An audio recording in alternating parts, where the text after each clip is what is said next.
ಸಾಮಾನ್ಯವಾಗಿ ಅರಣ್ಯ ಭಾಗದಲ್ಲಿ ಕಂಡುಬರುವ ಈ ಪ್ಯಾರಡೈಸ್ ಫ್ಲೈ ಕ್ಯಾಚರ್ ಹಕ್ಕಿಯನ್ನು ಕನ್ನಡದಲ್ಲಿ ಬಾಲದಂಡೆ ಎಂದು ಕರೆಯಲಾಗುತ್ತದೆ.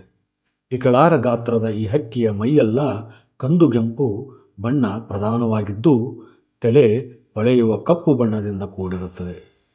ಬಾಲ 2 ಉದ್ದವಾದ ಪಟ್ಟಿಯಿಂದ ಸುಮಾರು 1.5 ಅಡಿಯಷ್ಟು ಉದ್ದವಾಗಿರುತ್ತದೆ. ಹೆಣ್ಣು ಹಕ್ಕಿಗೆ ಉದ್ದವಾದ ಬಾಲವಿರುವುದಿಲ್ಲ. ಬಾಲದಂಡೆ ಹಕ್ಕಿಯು ಹೆಚ್ಚಾಗಿ ಚಿಟ್ಟೆಗಳನ್ನು ಭಕ್ಷಿಸುತ್ತದೆ. ಜೇನ್ನೊಣಗಳು, ಡ್ರ್ಯಾಗನ್ ಫ್ಲೈ, ಮಿಡತೆ ಹೀಗೆ ಸಣ್ಣ ಪುಟ್ಟ ಕೀಟಗಳನ್ನು ಗಾಳಿಯಲ್ಲಿ ಶರವೇಗದಲ್ಲಿ ಹಾರಿ ಹಿಡಿದು ತಿನ್ನುವುದರಿಂದ ಇದನ್ನು ಪ್ಯಾರಡೈಸ್ ಫ್ಲೈ ಕ್ಯಾಚರ್ ಎಂದು ಕರೆಯುವುದುಂಟು. ಭಾರತದಲ್ಲಿ ಅತ್ಯಂತ ಸುಂದರ ಹಕ್ಕಿಗಳನ್ನು ಪಟ್ಟಿ ಮಾಡುತ್ತಾ ಹೊರಟರೆ ಖಂಡಿತವಾಗಿಯೂ ಮೊದಲ 10 ಸ್ಥಾನದೊಳಗೆ ಈ ಹಕ್ಕಿ ಬಂದೇ ಬರುತ್ತದೆ. ಸಂತಾನ ಋತುವಿನಲ್ಲಿ ಹೆಣ್ಣು ಹಕ್ಕಿಯನ್ನು ಆಕರ್ಷಿಸಲು ಗಂಡು ಹಕ್ಕಿಯು ನರ್ತಿಸುತ್ತದೆ, ಹಾಡುತ್ತದೆ, ಅಂಗಚೇಷ್ಟೆಯಲ್ಲಿ ತೊಡಗುತ್ತದೆ.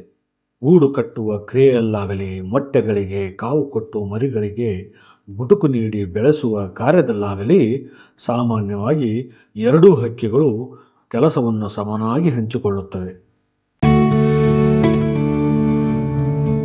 ಈ ಸ್ವರ್ಗದ ಹಕ್ಕಿಯನ್ನು ನಿಮ್ಮೂರಿನಲ್ಲಿ, ನಿಮ್ಮ ತೋಟದ ಬಯಲಿನಲ್ಲಿ ಎಲ್ಲಾದರೂ ಕಂಡಿದ್ದೀರಾ? ಕಂಡಿದ್ದರೆ ಬಹಳ ಸಂತೋಷ.